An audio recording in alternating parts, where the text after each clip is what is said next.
Ao longo deste curso, nós já percorremos alguns temas e análises que sinalizaram muito bem para uma certa unidade no conhecimento histórico.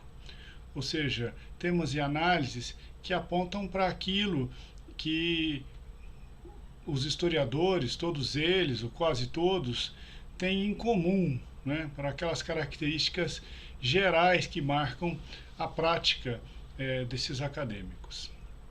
Nós vimos que a questão do significado, do sentido da historiografia é uma questão geral, que se aplica, que se coloca de certa forma a todos ou quase todas as formas de história. Nós discutimos a imagem do trabalho do historiador como um trabalho artesanal, como uma imagem que tem uma boa validade geral para a caracterização do conhecimento histórico. Nós falamos da importância do arquivo como um lugar muito importante, particularmente importante dentro da autoimagem dos historiadores. Todos esses temas são temas que perpassam várias, se não todas, várias formas de historiografia.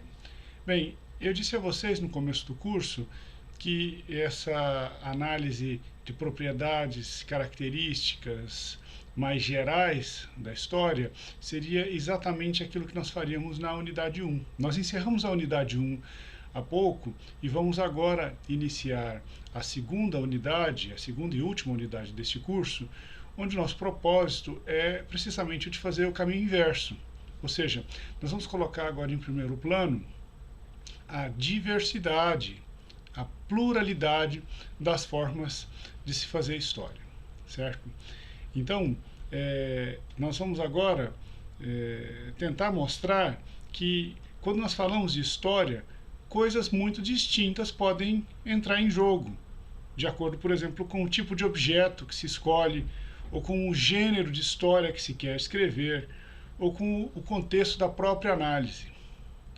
Todas essas e muitas outras coisas atuam para definir, às vezes até determinar, né, uma situação, uma conjuntura específica, que não é, vamos dizer assim, abarcada por aquelas considerações de ordem mais geral que nós fizemos na unidade 1 e que nos permitiram ali alguns insights interessantes sobre a natureza do conhecimento histórico. Essa diversidade das práticas historiográficas, aliás, cria dificuldades para a tentativa de se falar que a história e os historiadores seriam unificados por uma coisa chamada método histórico, né? Esse termo é um termo comum, é um termo que aparece frequentemente na literatura sobre historiografia, aparecia com mais força no passado do que hoje, mas ainda hoje tem uma certa força. E é um termo que, de certa maneira, nivela essas diferenças, que são diferenças importantes. Ele não é um termo completamente inútil, né? Mas a tentativa de se falar em método histórico num sentido muito enfático, como um conjunto fechado de protocolos, procedimentos que caracteriza o trabalho de todos os historiadores, é uma tentativa muito forçada, né? E nós vamos, da agora para frente, entender por que é difícil impor um método único para historiografia. Mas nós podemos já intuir algumas razões para essas dificuldades no fato de que os historiadores, sim, têm objetos que muitas vezes são muito diferentes, né? Lançam um monte de teorias que podem ter as mais diversas naturezas e proveniências, né? Estão em situações historiográficas as mais diversas, né? Tudo isso chama atenção para a diversidade, para a pluralidade.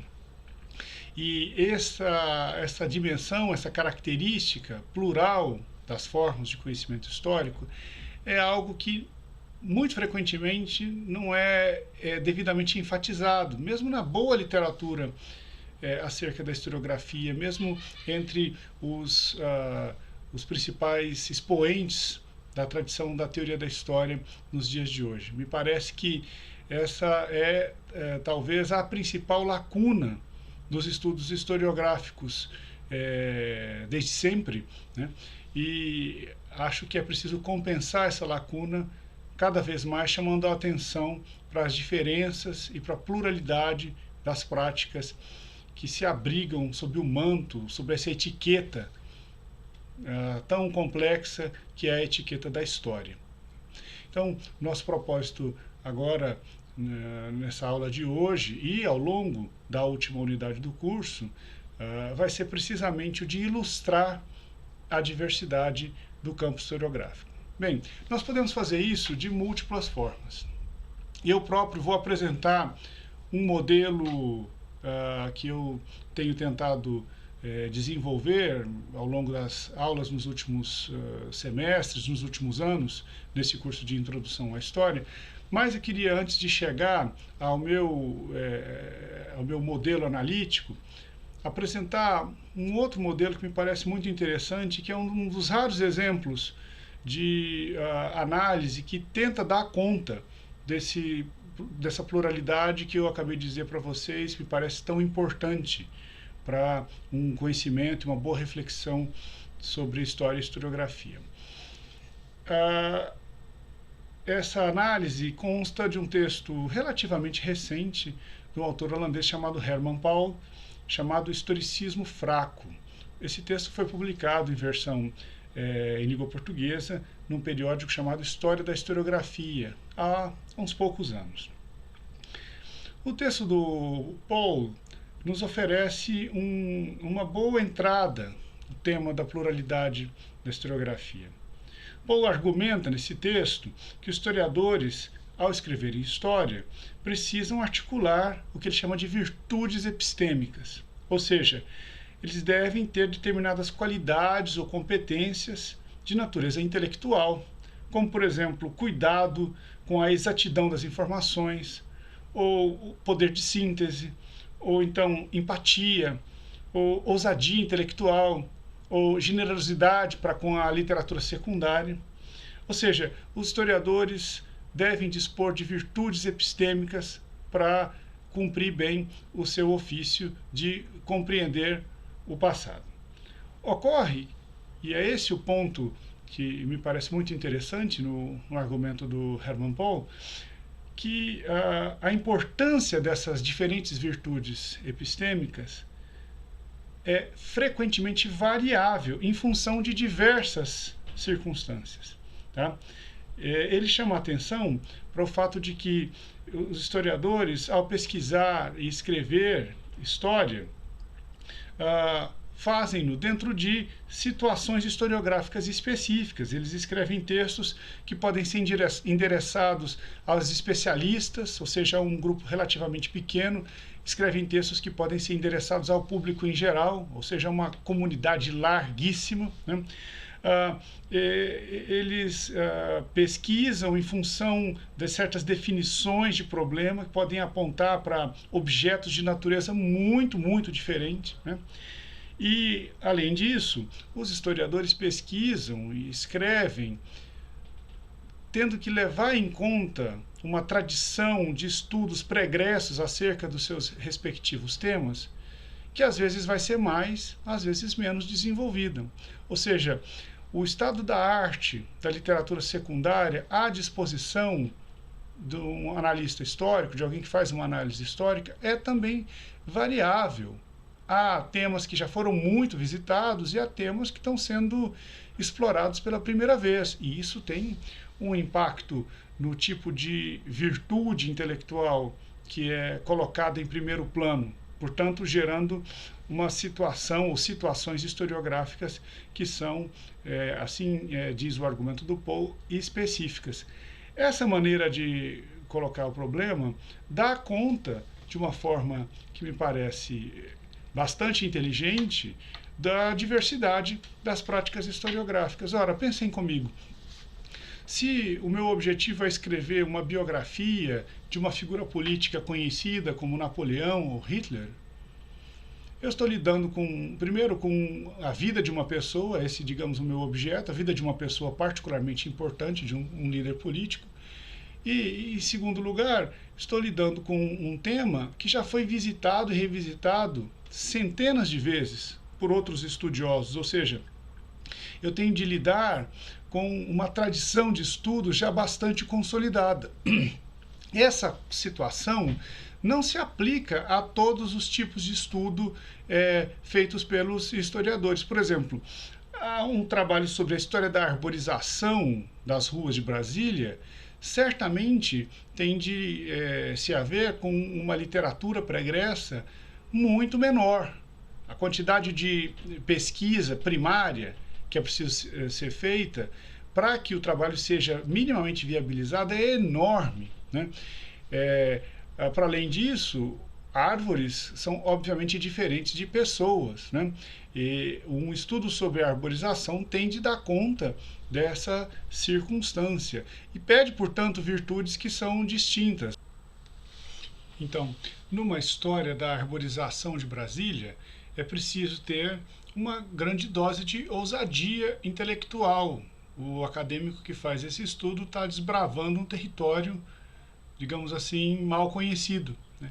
Enquanto que numa biografia de Hitler ou de Napoleão, a virtude que se torna mais relevante é a da generosidade para com os outros analistas estudiosos do mesmo tema. Afinal de contas, quando se tenta entrar num tema já bastante estudado, é preciso ler o que os outros fizeram antes de si próprio e avaliar esses resultados, essas interpretações, com sempre um misto, um balanço entre crítica e respeito, né?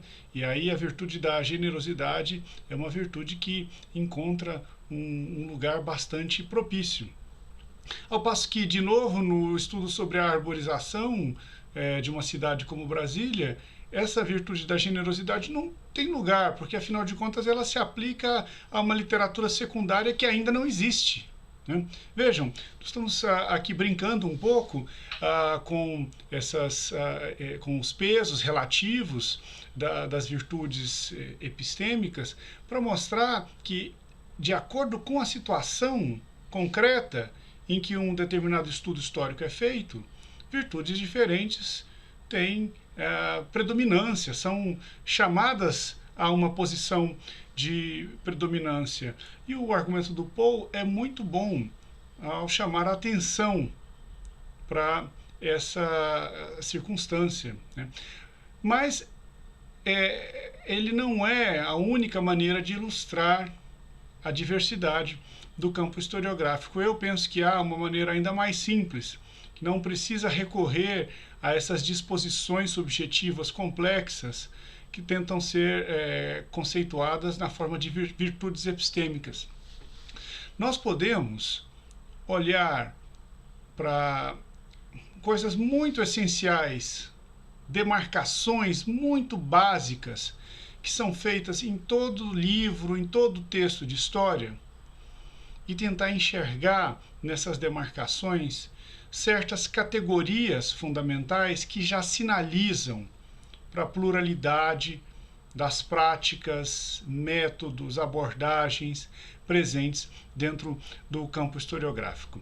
Eu vou chamar essa abordagem que eu penso que é uma abordagem mais categorial, ela tem menos a ver com ética da pesquisa, virtudes epistêmicas e mais a ver com certas categorias muito básicas. Então, estou chamando por isso de uma abordagem categorial, né? Eu vou, então, associar essa abordagem categorial do conhecimento histórico uma ideia, uma noção, que é a das coordenadas historiográficas, que surge por analogia às coordenadas geográficas. Eu penso que, da mesma maneira que os geógrafos podem falar em coordenadas geográficas enquanto elementos capazes de situar um determinado ponto do espaço, os estudiosos da historiografia, quando olham para coisas muito elementares nos textos de história, também podem situar esses textos em termos de certas coordenadas, certas demarcações básicas, que são indicativas do tipo de estudo que se faz. Portanto, coordenadas historiográficas são coordenadas de natureza categorial. Elas apontam para essas demarcações bem básicas que eu acabei de mencionar. Vamos explorar um pouco esse modelo de análise de certas funções elementares do conhecimento histórico. Eu começo apontando a existência de dois tipos de coordenadas, que não são os que vão mais me interessar, mas que são bastante básicos e que nos ajudam a ingressar no tema e a entender do que eu estou tentando falar. A primeira classe de coordenadas historiográficas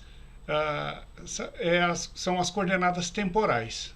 Todo texto de história faz uma demarcação temporal.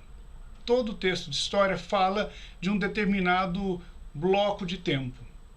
Seja esse bloco de tempo definido no sentido de épocas históricas, as grandes épocas como a pré-história, a Idade Média, a modernidade, seja uma demarcação que sinalize para períodos mais específicos, como, por exemplo, o Renascimento, o Iluminismo, a Reforma, o Brasil República, né?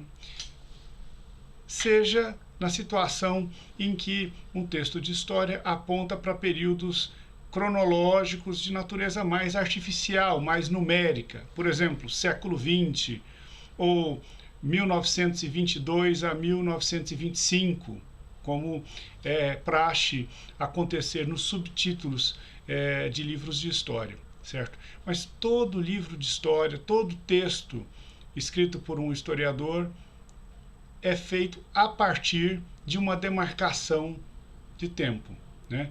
Normalmente o historiador não fala de todo o tempo, de todos os tempos, ele fala de um tempo ou de alguns tempos específicos, e essas demarcações são constitutivas da abordagem de um dado historiador e, claro, entram, né, na definição das especificidades de uma interpretação. O segundo tipo é também bastante elementar e bastante fácil de entender, são as coordenadas espaciais.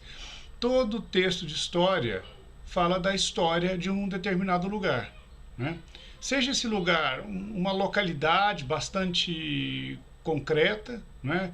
Como, por exemplo, uma cidade ou um bairro, seja essa localização, essa região do espaço, uma região definida em termos de um pedaço de uma unidade maior, como as regiões dentro de um país, né? O Nordeste brasileiro ou a Amazônia são regiões do Brasil, você pode escrever a história dessas áreas geográficas. Sejam as mega-regiões, né? Definidas em termos, por exemplo, de continentes ou de blocos de áreas que vão para além de um continente, né? A África, por exemplo, a Eurásia, né? Como uma zona entre a Europa e a Ásia. As coordenadas espaciais envolvem muitas vezes os países e parte das histórias que nós conhecemos, aliás, eu diria até hoje, a maior parte das histórias que são feitas são histórias nacionais, né? O recorte geográfico privilegia a área de soberania de um determinado Estado nacional, né? Essa é uma coordenada,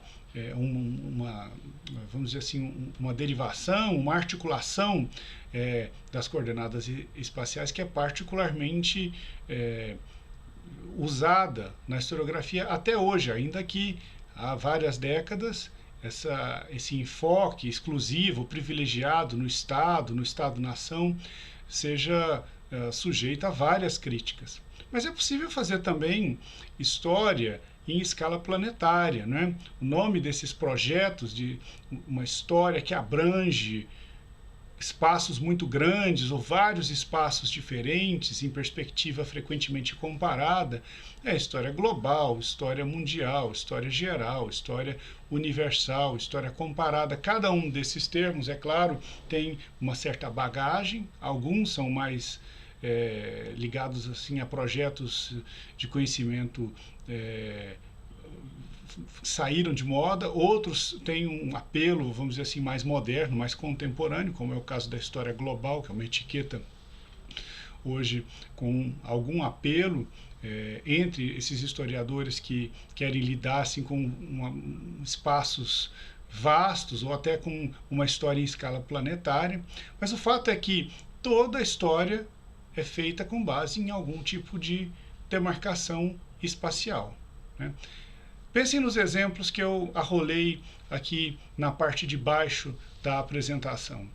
São títulos de livros de história, e os títulos de livros são muito bons porque eles frequentemente já nos dão, já nos entregam todas as coordenadas historiográficas, ou quase todas as coordenadas historiográficas que estruturam a interpretação que eles apresentam. Era dos Extremos, o Breve Século XX, título do famoso livro do historiador britânico Eric Hobsbawm.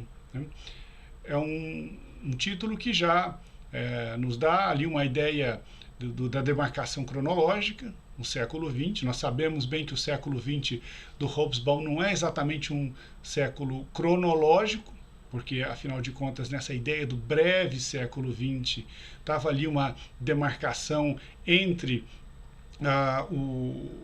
o ano de 1914 e o ano de 1989, ou seja, é isso que ele considera o breve século XX.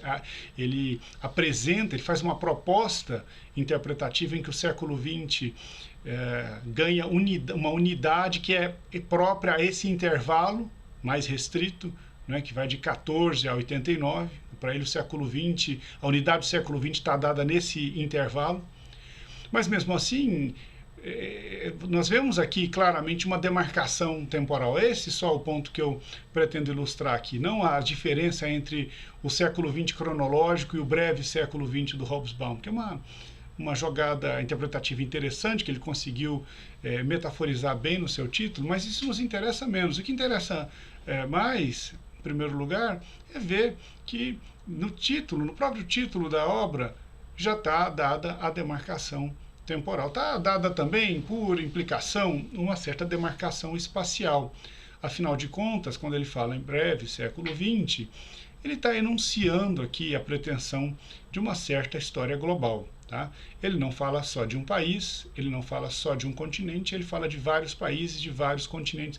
É claro que a perspectiva dominante é a perspectiva da história dos países europeus e certamente também dos Estados Unidos, mas há no livro, né, um enfoque bastante detido em processos de natureza política, econômica, social, cultural, que abrangem várias outras áreas do planeta. Então, por implicação, nós sabemos, percebemos que as coordenadas espaciais, o ajuste das coordenadas espaciais nesse livro do Hobsbawm é um ajuste que tenta se alçar à escala planetária, né, com certas ressalvas, mas a pretensão é de abranger a história do planeta, ou de quase todas as áreas do planeta. Um outro título sinaliza quase as mesmas relações que o título do livro do Hobsbawm, A Transformação do Mundo, a História do Século XIX, um livro recente do historiador alemão chamado Jürgen Osterhammel. Osterhammel aqui está sinalizando que geograficamente ele quer fazer também uma história global, a transformação do mundo, não é a transformação do Brasil, da Alemanha, da China, né? A transformação do mundo. Então ele está ajustando as suas coordenadas espaciais para abranger ali uma escala também planetária. a história do século XIX. Mas vejam, no plano temporal, ele está muito longe de tentar uma história de todos os tempos, né? Uma história que abrangesse do Big Bang, digamos assim, até hoje. O que lhe interessa é o século XIX, assim como ao Hobsbawm interessava o século XX, mais especificamente o seu breve século XX. Vejam, estão dadas aqui também coordenadas de natureza temporal, de natureza espacial. A mesma coisa vale para esse famoso livro do Boris Fausto, História do Brasil, um livro que foi pensado como um manual didático do ensino médio, mas que é um bom resumo do processo político e de parte da história social e cultural brasileira de 1500 ou antes de 1500 até mais ou menos os anos 2000, certo? É um livro que sinaliza para um lugar, que é o Brasil, no seu título, né? Mas que deixa implícita a pretensão de fazer a história do Brasil por um período, tendo por base uma periodização bastante ampla. Ele fala de vários momentos da história do Brasil, desde aquilo que o autor talvez considere ser a origem dessa unidade política, dessa comunidade de ação, em 1500 ou antes, com o estabelecimento das comunidades indígenas no que viria a ser o território brasileiro, até a época em que o autor escrevia, certo? Então, nós temos aqui em comparação com textos como o do Hobsbawm ou do Osterhammel, um ajuste diferente, né? Uma circunscrição temporal maior. Em vez da escala planetária, o Boris Fausto fala do Brasil, mas, por outro lado, um ajuste de coordenadas temporais mais abrangente. Em vez de se circunscrever ao século XIX, ao século XX, como Osterhammel e Hobsbawm, respectivamente, o Fausto lida com um período que vai de 1500 até, digamos assim, os nossos dias, né? Ou seja, vários séculos, um período de pelo menos 5 séculos, 1500, 1600, 1700, 1800, entre 4 e 5 séculos entram aí na abordagem do Boris Fausto. Ok? Então, com esses exemplos, eu penso que fica bastante claro o que eu quero dizer com esses dois conjuntos de coordenadas, as coordenadas temporais e as coordenadas espaciais. Agora, o que nos interessa mais e o que vai nos ajudar a estruturar a nossa análise, a nossa reflexão no restante do curso, não são essas duas classes de coordenadas. Elas são um tanto óbvias até. Eu as apresentei porque acho que elas fazem sentido dentro de um certo modelo de análise, e também porque elas talvez nos ajudem a inaugurar, a entrar numa reflexão acerca dessas demarcações categoriais básicas que estão presentes em qualquer texto, em qualquer análise, qualquer interpretação histórica. Como eu falei, o que para mim vai ser mais relevante, o que vai nos ajudar a estruturar o restante do curso de Introdução ao Estudo da História é uma terceira classe de coordenadas, o que eu chamo de coordenadas temáticas. Para além de fazer a história de um lugar e de um determinado período ou época, uma determinada circunscrição temporal, todo texto de história, todo livro de história apresenta também um ajuste, uma regulação temática. Tá? Então, os textos de história tratam de épocas, tratam de lugares, mas tratam, sobretudo, de temas, certo? De certos aspectos de uma época ou de uma dada unidade geográfica, certo? É claro que há histórias que têm pretensões, digamos assim, totalizantes, né? Na historiografia francesa foi comum, na segunda metade do século XX, a expressão história total, como um projeto que tentasse abranger todos os níveis relevantes, todos os níveis temáticos relevantes, né? Ou seja, uma tentativa de dar conta do sentido de totalidade da realidade histórica. Mas, mais frequentemente, o que nós temos é uma certa fragmentação temática, porque os historiadores se especializam em determinadas, digamos assim, determinadas zonas da realidade histórica. Como a realidade histórica é muito, digamos assim, mista, os objetos, os fenômenos de que os historiadores querem dar conta têm naturezas muito diversas, é natural que eles se especializem em uma ou outra dessas zonas e que privilegiem essas suas áreas de especialização. Eu penso o seguinte: há muitas maneiras de nós classificarmos, apresentarmos os temas de que os historiadores tratam. Eu proponho que essas três categorias aqui dão conta de parte bastante significativa do que está em jogo na historiografia: eventos, estruturas e culturas.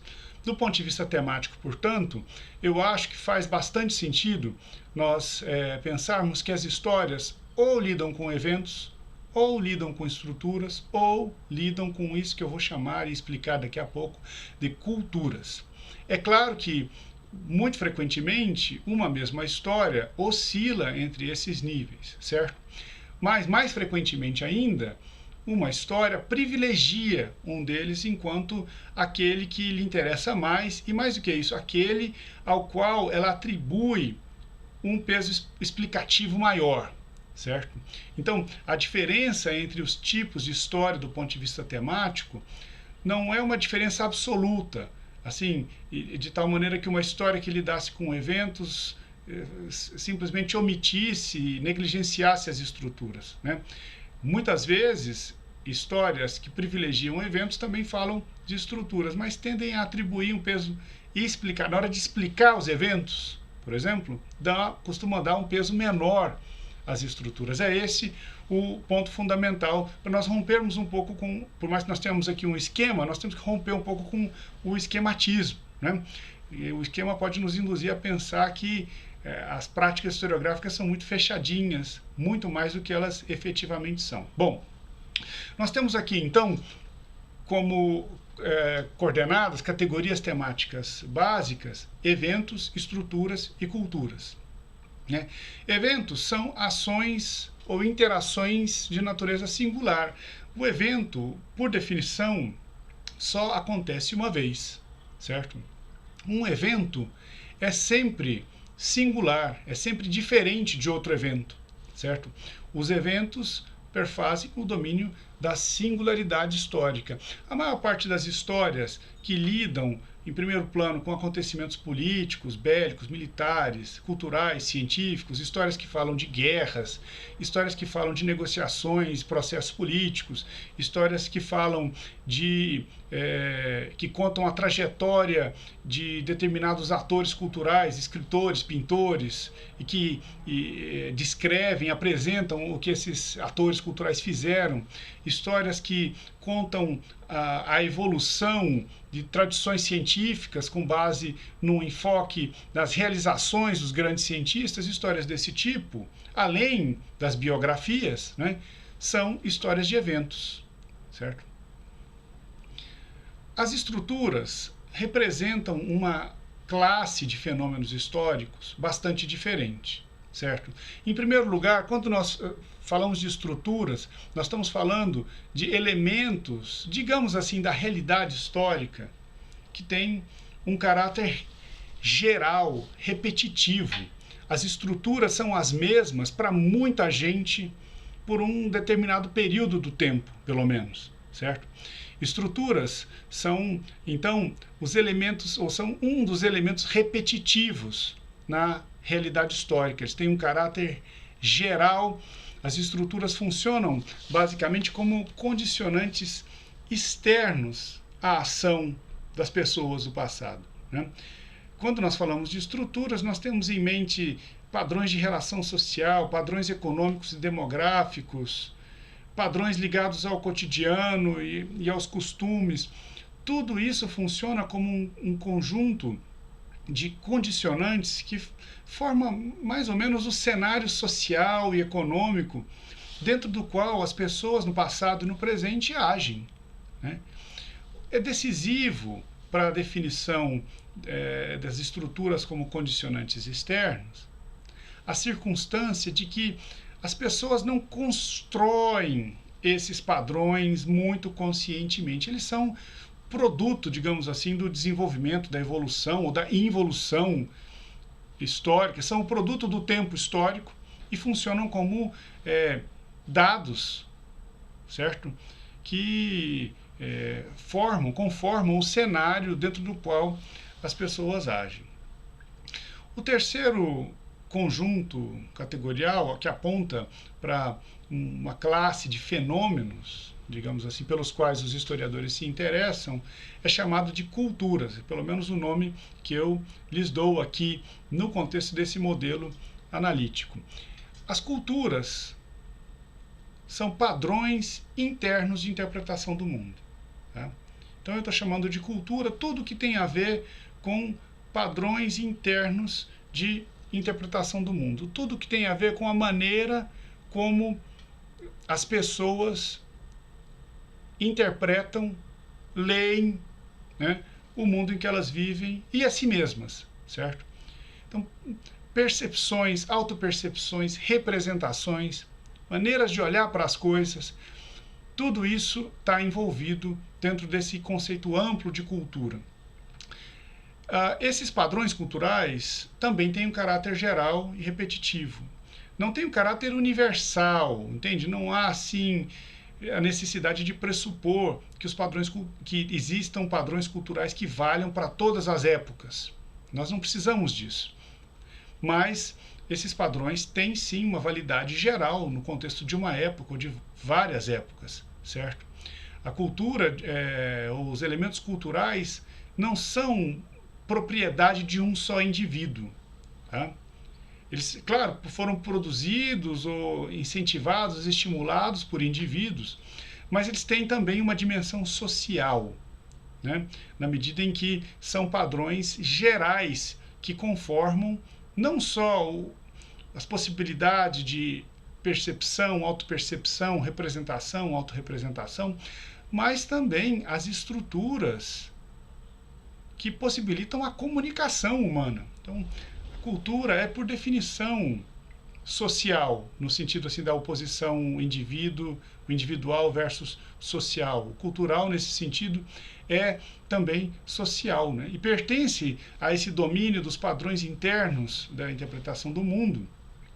Fenômenos como ideias, mentalidades, representações, tradições, instituições, a religião ou as religiões, as artes, a literatura e as literaturas, as ciências, tudo isso está dentro do domínio do que eu estou chamando aqui de maneira um pouco larga de culturas ou padrões culturais.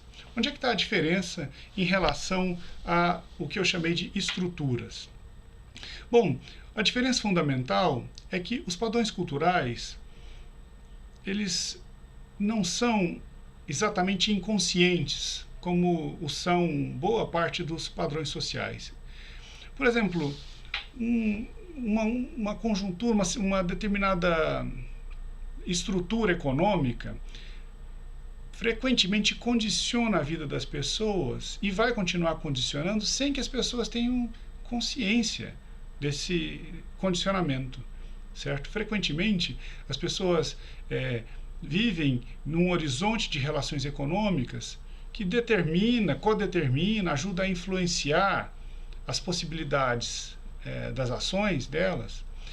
Isso acontece, quer elas tenham consciência disso, quer não tenham. E nós podemos supor, para a maior parte das sociedades do passado, a consciência da existência de estruturas econômicas, sociais, demográficas, era bastante baixa, certo? Ao passo que, quando nós falamos de culturas, padrões de interpretação do mundo, nós estamos adotando aqui a adjetivação de padrões internos exatamente pelo fato de que esses padrões compõem exatamente a autoconsciência das pessoas. Não são condicionantes que existem independentemente da consciência, do conhecimento que as pessoas tenham deles, mas são eles próprios os padrões que conformam as possibilidades do conhecimento, né?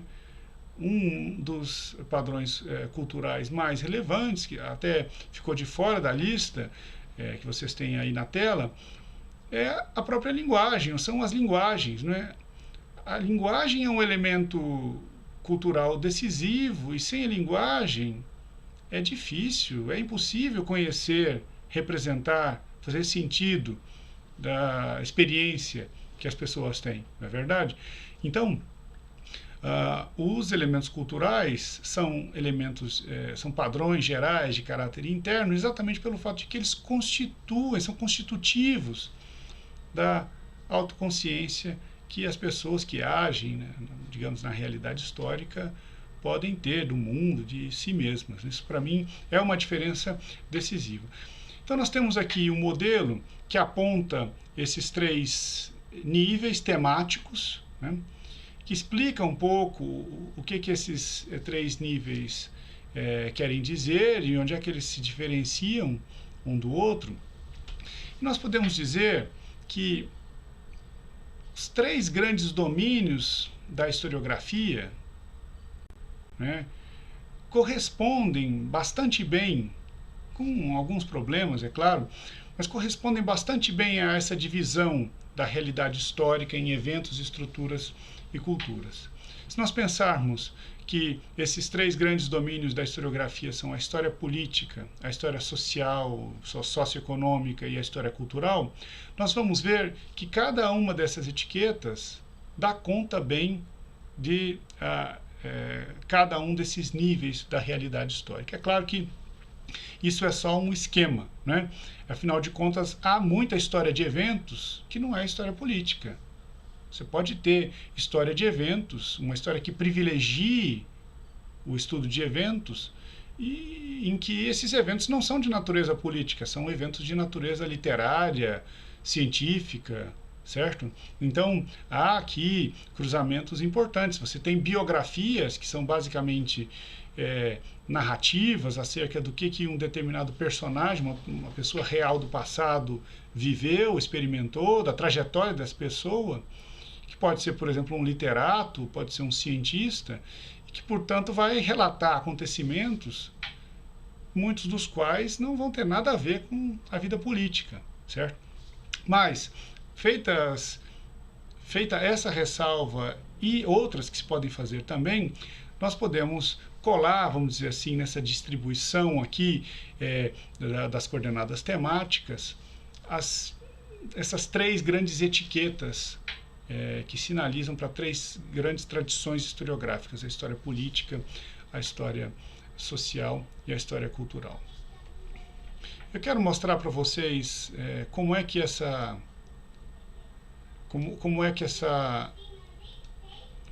divisão temática pode aparecer em textos de história, com mais alguns exemplos de títulos de livros de história para nós analisarmos aqui brevemente. Pensem, por exemplo, nesse famoso livro do Reed, 10 Dias que Abalaram o Mundo, né? O Reed, um jornalista, acho que americano, não sei se é americano ou britânico, que estava na Rússia à época da Revolução Bolchevique, certo? Escreveu então esse livro sobre os 10 dias que abalaram o mundo, né? É interessante a demarcação cronológica para os 10 dias, né? O abalo ao mundo, daqui subentende-se que ele está tratando, se você ler um pouquinho da introdução, você vê que a demarcação geográfica é a Rússia, né? Mas, pela própria circunscrição do título, há 10 dias, nós vemos que ele está propondo uma história de eventos. Não é uma história de estruturas gerais, uma história de padrões culturais, de longa duração. É uma história de eventos curtos, singulares, certo? Então, aqui é um bom exemplo de quão minimalista podem ser as demarcações cronológicas numa história política de eventos no sentido clássico, né? Cultura industrial e sociedade burguesa, negócios, trabalho, burocracia na Alemanha moderna, 1800 a 1918, um livro do Jürgen Kocher, um historiador alemão, que faz aqui uma história social clássica, né? Ainda que sinalize para essa noção que hibridiza o domínio das estruturas socioeconômicas com o domínio dos padrões culturais, que é a noção de cultura industrial, né? Mostra mais uma vez que nós não podemos tomar o esquema muito ao pé da letra, mas é um título que aponta muito bem para temas que são clássicos da história social, né? Trabalho, a estrutura dos negócios, o papel da burocracia, que também tem a sua natureza repetitiva, né? Então, todos esses são padrões gerais que marcam as relações econômicas, sociais, num determinado espaço, na Alemanha, num determinado contexto temporal relativamente alargado, aí, esses 118 anos, de 1800 a 1918, mas o título já aponta muito claramente para uma demarcação temática que privilegia esses condicionantes externos da ação, né? Outro exemplo, a cultura do Renascimento na Itália. É um título bom desse famoso livro do Jacob Burckhardt, historiador suíço, da segunda metade do século XIX, mas é um bom título porque, em pouquíssimas palavras, aponta para as nossas três demarcações, né? A espacial, na Itália, a temporal, no Renascimento, e a temática, ao colocar o conceito de cultura no centro, né? É um livro sobre as realizações, por exemplo, dos grandes pintores do Renascimento italiano, né? E a pintura e as artes, de maneira geral, é um dos domínios em que se traduz, vamos dizer assim, em que se traduzem os padrões de percepção da realidade, do mundo, né? Portanto, é uma das esferas culturais por excelência, né? As artes plásticas são uma das esferas da cultura por excelência, o que ilustra bastante bem a opção temática do Jacob Burckhardt. O último exemplo, a religião e o declínio da magia, estudos sobre as crenças populares na Inglaterra dos séculos XVI e XVII. Texto importante também do Keith Thomas. Tem também uma demarcação cronológica, tem também uma demarcação espacial. Mas o que me interessa aqui é a demarcação temática. Religião e declínio da magia são tópicos que estão relacionados às representações, às maneiras de conceber a relação entre os seres humanos e o sobrenatural, né? São domínios por excelência, né, do simbólico, do imaginativo, do religioso, né? Ou seja, está dentro da esfera desses padrões internos de percepção que eu chamei de culturas. Mais uma vez, um título que sinaliza muito bem para uma escolha temática, né, que cai muito fortemente dentro do domínio da cultura, certo? Bem, eu acho que essas discussões e esses exemplos já nos dão uma boa ideia do que é a diversidade dos temas, problemas, práticas, abordagens presentes dentro da historiografia. O restante do nosso curso vai ser dedicado a explorar essa diversidade. Nós vamos, num primeiro momento, abordar a tradição da história dos eventos na linha da história política. Vamos dedicar, então, um dos módulos dessa nossa segunda unidade a um estudo exploratório da história política. Em seguida, vamos fazer o mesmo com a história social e depois com a história cultural, tá? É claro que a história cultural vai nos trazer um problema complicado, que é o da demarcação entre alta cultura e cultura popular. Nós vamos lidar com isso no momento apropriado. Mas o ponto fundamental aqui é entender que esse modelo, né, que sobretudo distribui as coordenadas temáticas entre eventos, estruturas e culturas, é precisamente o modelo que organiza a nossa reflexão daqui por diante. Isso precisa ficar bastante claro, e se vocês entenderem isso agora, vocês vão antecipar boa parte da compreensão que eu queria que vocês atingissem até o final desse curso.